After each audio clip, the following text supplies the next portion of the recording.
Hey friends, if you wish to fix live kernel power error code on Windows, then please watch this video. I will guide you through the procedure. So the first solution is to update the drivers. Right click on the start button, select settings from the menu, go to the Windows Update tab on the list on the left hand side, select advanced options, select optional updates and install all the updates from here. The next solution is an SFC scan. Search for command prompt in the Windows search bar and click on Run as Administrator.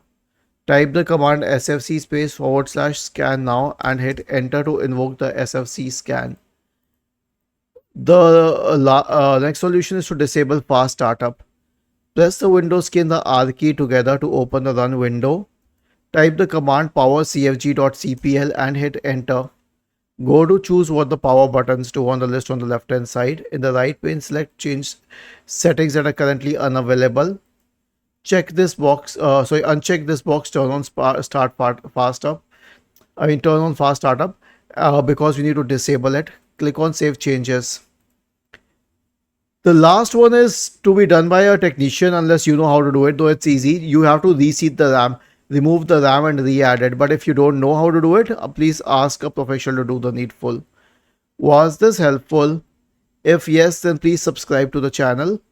If not, then let us know in the comment section of the video on how we could help you further. Thank you for watching this video and have a